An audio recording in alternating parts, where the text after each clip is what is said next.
I'm Jason Salmon with the Capital Weather Gang, here with the latest on Hurricane Maria, which is a very dangerous Category 5 hurricane, maximum sustained winds 160 miles per hour. Last night the storm passed through Dominica with devastating damage, and now it has its sights set on Puerto Rico and the U.S. and British Virgin Islands. The storm is expected to move toward Puerto Rico and the U.S. Virgin Islands overnight, Tuesday and into Wednesday morning, likely making a direct landfall on Puerto Rico as a Category 4 or Category 5 hurricane, likely to be one of the strongest hurricanes to ever strike that island in recorded history. The last time a Category 4 or higher storm hit Puerto Rico was in 1932. The last Category 5 was in 1928. Unfortunately, it's forecasted to cut across the entire island from southeast to northwest. Hurricane conditions are possible across its entirety over a long duration, as this is a slow mover. We're talking about a devastating storm surge along the coast where the water rises 6 to 9 feet above ground level, and also destructive winds 150, 160 miles per hour over Puerto Rico, especially just to the north and northeast of where the storm makes landfall.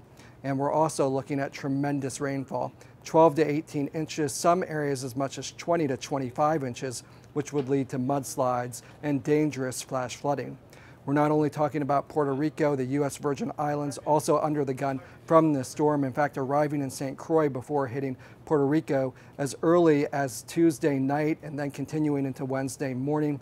Now once we get beyond Wednesday, the storm is expected to continue to the west and northwest, cutting across the north shore of the Dominican Republic. By Friday, should be near the southeast Bahamas and the Turks and Caicos, which were also hit hard by Hurricane Irma, before finally starting to turn to the north and northeast, parallel to the U.S. coastline, but the latest model suggests that it may remain just far enough offshore that the U.S. mainland avoids a direct impact, but we're watching this track very closely and need to monitor forecasts for any new changes in the track. Now beyond Hurricane Maria, we're also continuing to track Hurricane Jose, which is moving up the eastern seaboard offshore, but close enough that we have tropical storm warnings in effect for eastern New England from the coast of Rhode Island to eastern Massachusetts.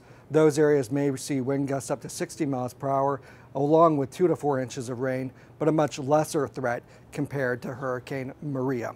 For all the latest information on both Hurricane Maria and Hurricane Jose, follow the Capital Weather Gang.